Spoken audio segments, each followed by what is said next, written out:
Hello everyone, this is Aida Kolami from AgriMed Self Research Company and I'm here to teach you something about Z-score and how to calculate it using Excel. So the first thing you need to know is that we have this curve which is normal distribution curve. So if I put a line in the middle, it is the mean or the average line. So, what is Z-score? Imagine you have selected one score of your dataset, one data out of your dataset. Then you want to see how is it far from the mean or how is the performance of this score. For example, imagine it's your exam results of your students. Then the Z-score tells you the distance between the score and the mean value of all your scores. So this is the distance. This distance is called Z-score and this score is 1x, for example. So how is the formula and how is it calculated? This D or the Z-score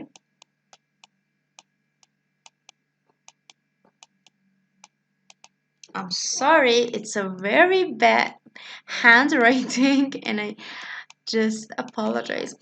Okay, it is written like that. You have an x minus mu, which is the average or the mean, divided by standard deviation. So that's the formula.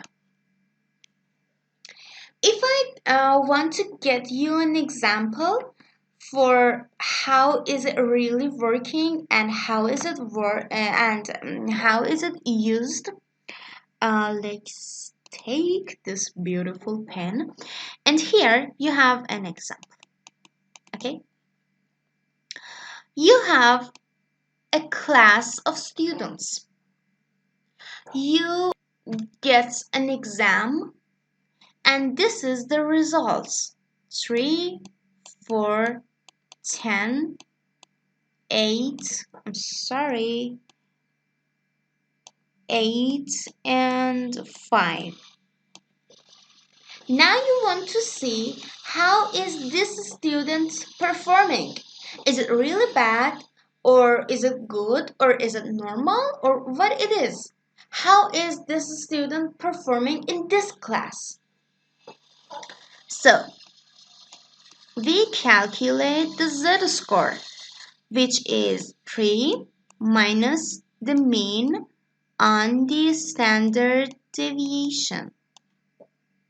So let's go to Excel in order to calculate this formula. So we have to list the data 3, 4, 10, 8, 3, 4, 10, 8, 5. Then this is the data. You should calculate the mean. You should calculate the standard deviation. And then you have the Z-score. Okay, I'm sorry. Z-score bad dictation. Okay, for mean, you just click equal and then write average. Then select all the data you have and click enter.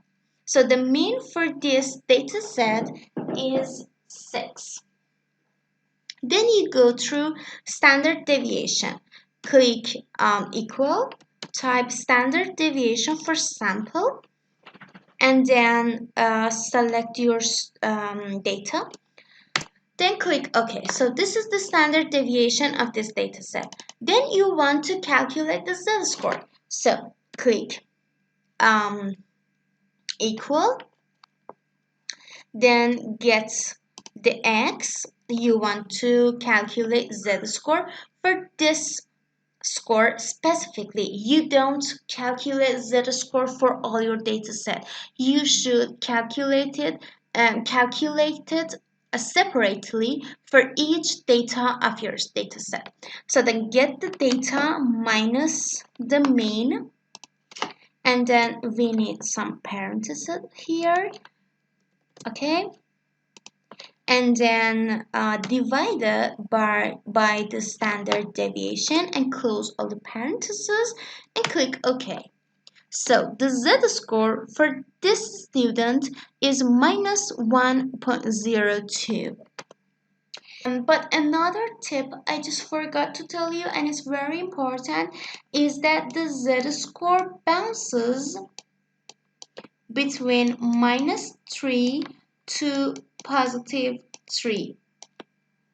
So if this score, z-score, is minus 1.2 and it's the mean, for example, it's -1 and -2. So the score is here. So it's not that bad. It's far from the mean, but it's not still that far from the mean. You understand?